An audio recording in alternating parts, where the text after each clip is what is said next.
In the name of Jesus.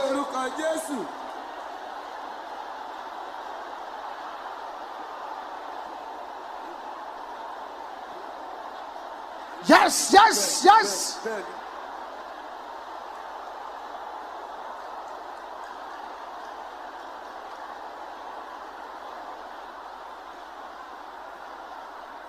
Open your mouth, open your mouth, open your mouth.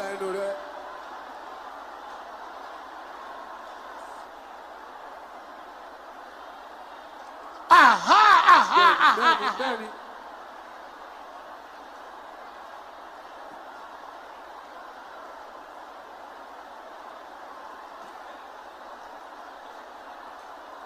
In Jesus' name we pray. Say, strange enemies. Strange battles. Strange problems. Can you shout those three things?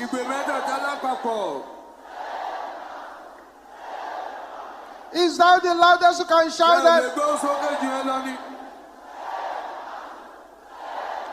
Death! In the name of Jesus.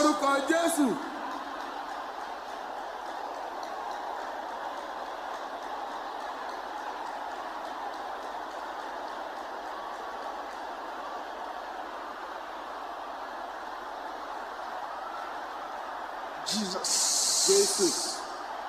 Bakapota ya boshende rabasanda. Dalika tende rebo soponde kaya boshente. Today is a day of deliverance. Aha.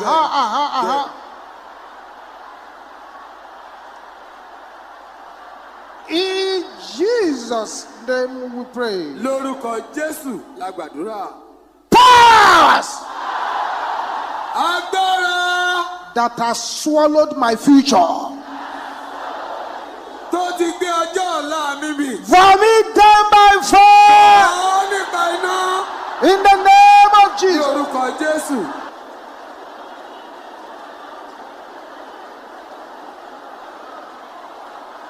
Command them to vomit them.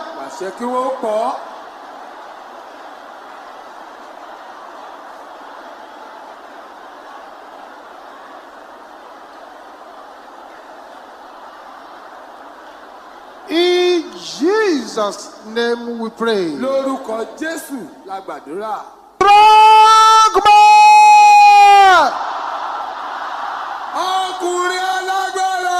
Stealing my destiny. Can you shout this loud? Death! In the name of Jesus.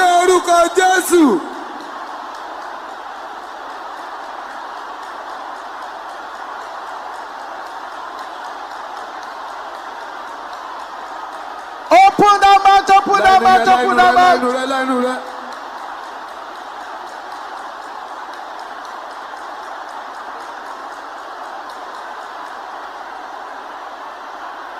Thank you, Jesus.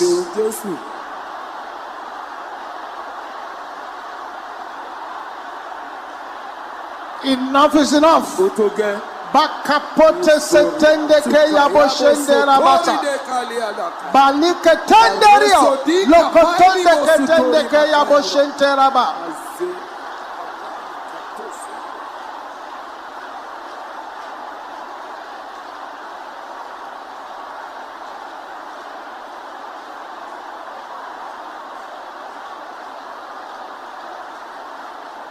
Open that mouth, open that mouth, open that mouth.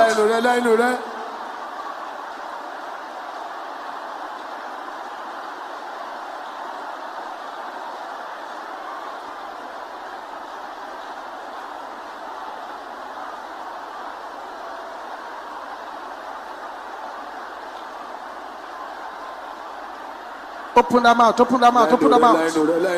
Bakate setia. Dalika tendera boshendera bokopola bakatanda rabosanta.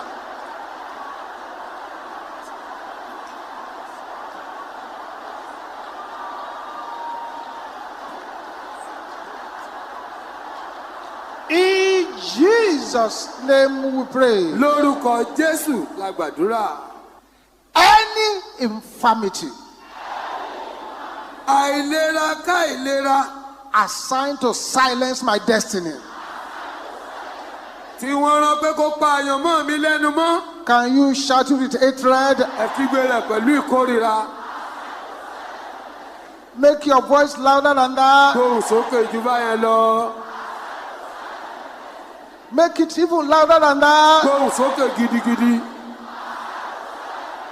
Backfire! Ìjà lọ bí ojú wá. In the name of Jesus. Ní orúkọ Jésù.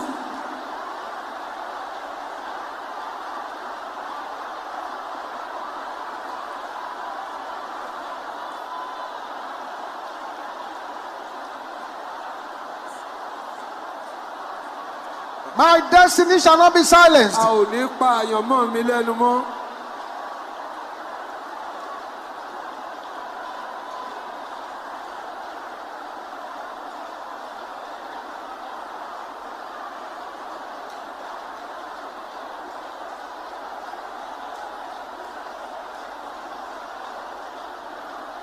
In Jesus' name we pray. Lórúkọ Jésù la gbàdúrà. Pass!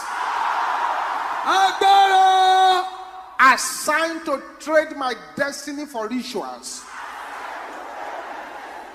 tí wọ́n rán pé kí wọ́n fi àyànmọ́ mi ṣe ètùtù. This is a serious prayer, beloved. Àdúrà tó le ni àdúrà yóò. And I want you to pray it without any apology. Mo fẹ́ kó o gbà láì tijú ẹnìkankan. Pass!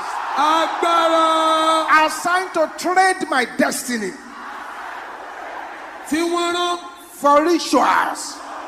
pé kó fàyànmọ́ mi ṣe ètùtù. What are you waiting for? Kí lẹ̀ ń dúró Death! ṣe? Ẹ kú. In the name of Lórúkọ Jesus. Jésù.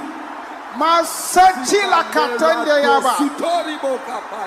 Somebody is breaking through already. Ẹnìkan ti bẹ̀rẹ̀ sí lu àlùyọ. Bapoli katende keyabo shende raba. Yes. Bẹ́ẹ̀ni. Yes. Bẹ́ẹ̀ni. Yes. Bẹ́ẹ̀ni. Yes. Bẹ́ẹ̀ni. Yes. Bẹ́ẹ̀ni. Yes. Bẹ́ẹ̀ni. Yes. Bẹ́ẹ̀ni. Yes. Bẹ́ẹ̀ni. Yes. Bẹ́ẹ̀ni. Yes. Bẹ́ẹ̀ni. Yes. Bẹ́ẹ̀ni. In Jesus' name we pray. Lórúkọ Jésù la gbàdúrà. Powers Agbára assigned to torment me with charms. tí wọ́n rán pé kó fi ògùn dá mi lóró. Can you shout it? Kígbe rẹ̀ kí n gbọ́. Die with your charms. Kú tí wọ́n tó ògùn In the rẹ̀. name of Jesus. Lórúkọ Jésù.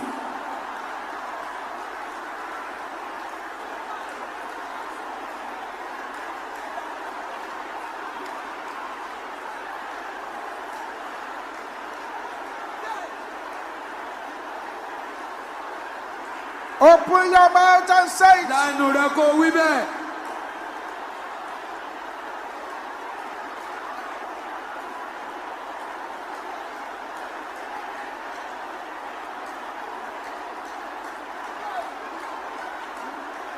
Yes. Bẹ́ẹ̀ni. Yes. Bẹ́ẹ̀ni. Mapa nakata. Mikaribo soponde ke yabo shende raba.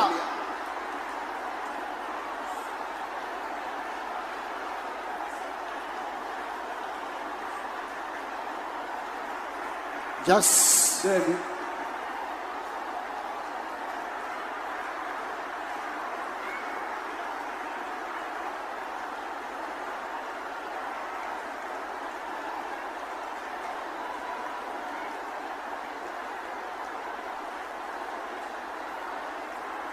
In Jesus' name we pray. Lórúkọ Jésù la gbàdúrà.